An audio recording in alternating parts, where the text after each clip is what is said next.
এত সুন্দর ডায়ান্থাস ফুল। Hello guys, কেমন আছো তোমরা সবাই? তোমরা দেখতেই পাচ্ছ আমার চন্দ্রমল্লিকা ফুলগুলো একটু একটু করে ফুটতে শুরু করেছে। আর এখানে আমার ডায়ান্থাস ফুলের বীজ হচ্ছে, আমি এগুলো রেখে দিয়েছি।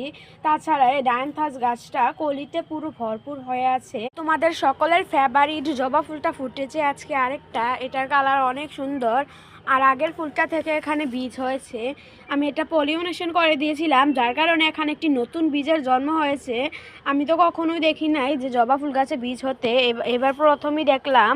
তো তোমরা বলে যেও এটা থেকে গাছ হবে কি না হবে। এই সুন্দর ধানটা ফুলটা ফুটেছে, এটা তো হালকা গোলাপির মধ্যে, এটা এত সুন্দর। আমার লাগানো ডান্থাসগুলোর মধ্যে সবচেয়ে সুন্দর ডান্থাস হচ্ছে এটা। আর এখানে আরেকটা রয়েছে ডান্থাস, এইটাও অনেক সুন্দর, এটা হচ্ছে ডিপ গোলাপি। আর এটা হচ্ছে হালকা গোলাপির মধ্যে একটু সাদা মিশ্রিত আর কি। তো আমার কাছে তো সব মিলিয়ে খুব ভালোই লাগলো। আর এখানে আমার কসমস গাছগুলোতে কুড়ি আসা শুরু করে দিয়েছে। তো কী কালার ফুটবে তোমরা কমেন্টে বলে যাও। আজকের মতো এখানেই, বাই।